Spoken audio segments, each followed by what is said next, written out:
Olá pessoal, sejam bem-vindos a mais um vídeo do nosso canal. Eu sou o Paulo Nóbrega e hoje nós vamos falar sobre bombas centrífugas, focando em alinhamento de eixo. Claro que esse assunto também se aplica a outros equipamentos rotativos.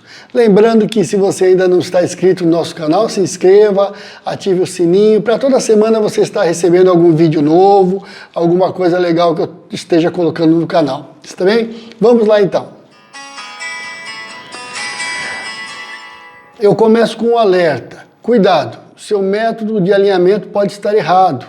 Algumas pessoas, por dificuldade de conhecer alguns métodos, escolhe um e faz todos os alinhamentos com aquele método. Então, nesse caso, pode estar errado. É claro que se você sabe usar o método certo, esse alerta não se aplica a você. Vamos ver então. Tem algumas regras para um bom alinhamento. Começa com: não existe modismo. Quando o alinhamento a laser chegou, todo mundo queria só alinhar a laser. E quem não soubesse alinhar a laser estaria fora de moda. Então não existe moda. Isso não é um raciocínio certo, porque existe um método mais indicado e melhor aplicado para cada tipo de equipamento. Não deve prevalecer a preferência do executante. Escolher um método e dizer: eu alinho assim, não está certo. Você deve alinhar como a máquina pede, no método mais rápido, preciso e barato para aquele equipamento. Entender que às vezes só existem poucas opções. No caso de quando gira um eixo apenas, você tem poucas opções. A máquina móvel é a mais fácil de ser movimentada. Entretanto, a máquina fixa tem que dar condições da móvel ser alinhada.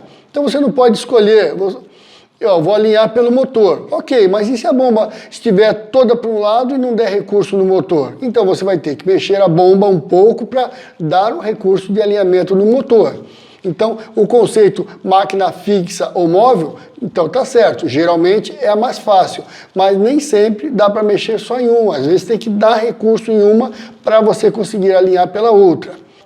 Um alinhamento começa com a escolha correta do método. Então você vai avaliar o método pelas características da máquina: alta rotação, altíssima rotação, baixa rotação, baixíssima rotação, acoplamentos, qual tipo de acoplamento, quais as dificuldades, e aí você vai ver: pode rodar os dois eixos, roda um só, pode rodar acoplado, não pode rodar acoplado. Para cada situação você vai julgar e ver qual o método que melhor se aplica. Não existe um método ruim. Alguns dão risada quando alguém fala que alinha com laminazinha de serra. Não, a laminazinha de serra é um método de alinhamento também. Para alguns casos ele é bem aplicável. Assim como o método a laser, tem casos que não é bem aplicável. Então não tem um método certo e um errado. Existe sim um método utilizado errado, aí sim.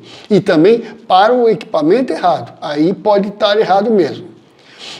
Antes de aprender o método a laser, você deve aprender o método com os relógios comparador. Por quê?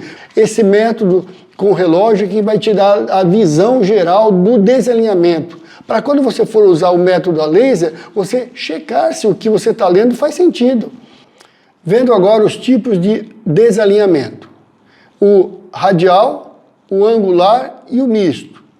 E os métodos de alinhamento: o mais antigo, o da reguinha, depois o do relógio e, por último, nas últimas décadas, a laser. Vamos ver então um a um. Método com régua e lâmina. É um método que foi até criticado já bastante, mas na verdade é um método de alinhamento que pode ser usado desde que respeitadas as regras que eu falei anteriormente. Esse método é utilizado para um alinhamento rápido, bem simplificado mesmo. Claro que é simples, é barato e só pode ser utilizado em baixíssimas rotações. Mas também o acoplamento, ele precisa ter uma área paralela, como a gente vê aqui na figura. Aí você consegue pôr a régua e verificar a folga que acusou ali com o verificador de lâmina e ver e fazer o alinhamento. É possível. Entretanto, você vai ter a questão angular também. Aqui você vai ver o paralelo e o angular você vai ver com o verificador de lâmina também. Tem algumas pessoas que utilizam um pequeno esquadro e encaixam ali pela medida que der no esquadro, faz o alinhamento. Está errado? Não está errado. Utilizar ele em rotações baixa, média, já vai dar problema. Por quê? Porque o nível de precisão é muito baixo. O outro método bastante utilizado é o axial e o radial. Quem sabe é o método mais polêmico que existe. E eu vou explicar o meu ponto de vista em relação a esse método. Este método utiliza um relógio na radial e um na axial. À primeira vista, ele alinha o radial e o axial de uma vez só. Então, é bem mais simples. Ele é de fácil leitura. Entretanto, ele tem baixa precisão para DBSE grande. O que é DBSE? É distância entre extremidade de eixo. Então, quando o espaçador é grande ou a distância, né, entre pontas de eixo é grande, esse método não é bem aplicável. Por quê? Porque ele tem baixa precisão. Ele é somente indicado para quando os cubos estão bem próximos um do outro. Aí ele pode ser utilizado. Agora, com um relógio na axial apenas, como a gente vê nessa figura aqui, ele é um problema. E agora a questão é que ele é mais utilizado assim. A maioria das pessoas que utilizam este método, utilizam ele de forma, eu diria, equivocada, com um relógio na axial apenas. Por quê? Porque quando você tem um relógio só, a folga axial do eixo aparece aqui. Você não sabe se o que andou foi porque o eixo andou na axial dentro da sua folga de mancal de escora ou se é desalinhamento. Vamos pensar uma coisa, quando esse método está sendo aplicado em uma bomba com rolamento, a folga axial do rolamento é de 4 a 5 centésimos, dependendo do tipo e da aplicação, mas tem uma folga de alguns centésimos. A folga, o que você vai ler ali, se você achar 5 centésimos na axial no angular, você não sabe se é do rolamento ou se é desalinhamento. Então, para algumas aplicações, esse método está sendo mal utilizado, está sendo utilizado de uma forma com precisão muito baixa e eu aproveito esse vídeo aqui para ajudá-los a corrigir esse problema. Às vezes, ele é a única opção. Quando só dá para rodar um eixo, então você vai ter que usar esse método mesmo. Só que aí tem que ter cuidados, né?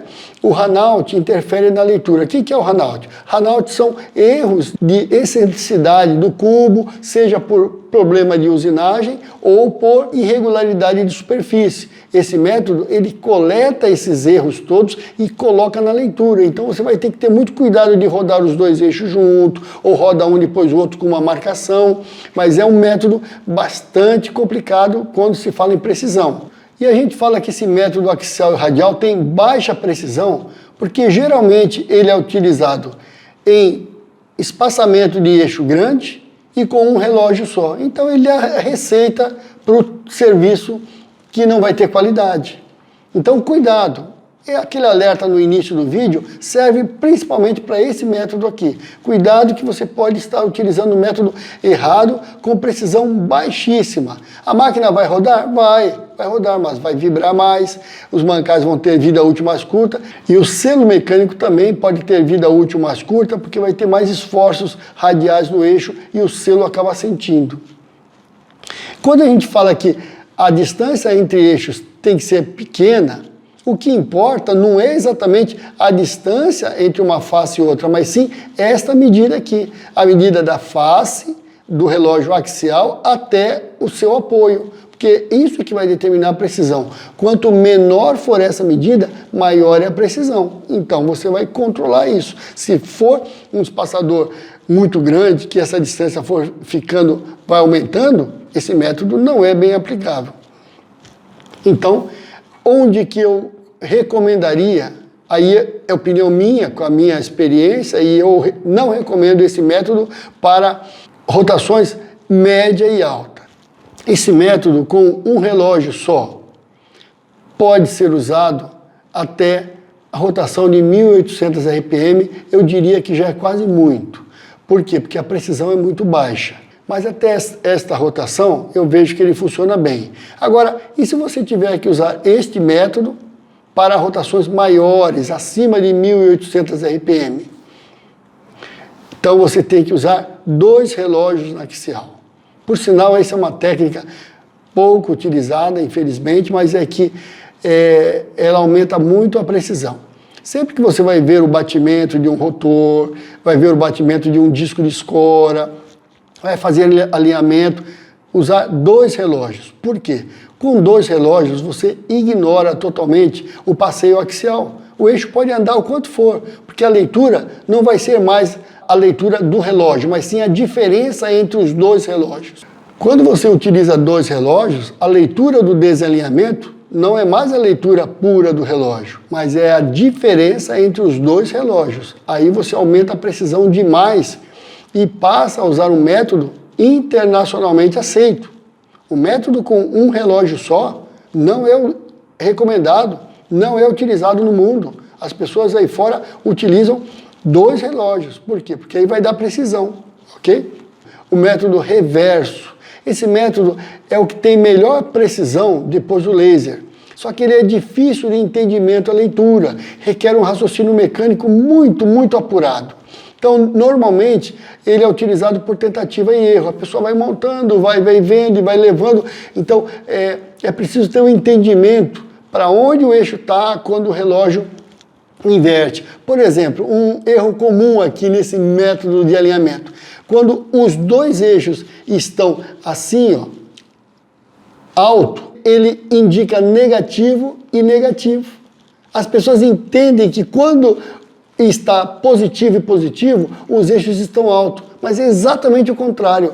E quando dá negativo e negativo em cima, é que estão assim. Então dá o contrário, as pessoas sofrem para entender isso, mas fica aqui o alerta, né? E tem que considerar também a deflexão do eixo, interfere muito.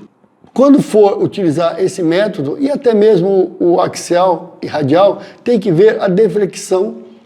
E quando você vai usar esse método reverso com um gráfico, tem que fazer essas medidas aqui, que é a distância entre um cubo e outro, a medida A, a medida B do cubo até o primeiro pé do motor e até o segundo. Esse aqui é o método de alinhamento axial. Ele também, sempre que a gente vai medir relógio no axial, tem que pôr 2 relógios. Esse aqui é para a torre de refrigeração. Ele é usado, ele tem uma precisão muito alta, muito próximo do laser, só que só pode ser usado em acoplamento de lâmina. Por quê? O acoplamento de lâmina, ele é rígido na radial. Por essa razão que você não usa acoplamento de lâmina quando não tem espaçador. O acoplamento de lâmina, ele exige um espaçador. Por quê? Porque ele é rígido radialmente. E por último, que não precisa falar muito, é o alinhamento a laser, né? O método a laser, que é o mais moderno, tem uma ótima precisão quando aplicado corretamente. Então tem acoplamentos que eles sofrem com acoplamento de engrenagem, que ele tem jogo rotacional por conta dos dentes. Esse método tem que rodar para um lado só e com muito cuidado, senão ele dá erro. Ele requer o giro dos 2 eixos, tem alguns que são bem modernos, não precisa girar nem 360 graus, uma parte, um semigiro já resolve. É indicado para espaçadores longos, para equipamentos com rotações altíssimas, esse método, sem dúvida, é o que dá melhor precisão, não se compara, porque ele tem realmente uma precisão muito alta, quando aplicado corretamente. Muito bem, então aqui a gente finaliza, espero que tenha esclarecido algumas dúvidas e colocado alerta sobre outras, que às vezes as pessoas vinham utilizando o método axial e radial de uma forma meio livre e, na verdade, é um método de baixa precisão, no geral. Então, até o próximo vídeo. Agradeço a atenção. Um abraço a todos.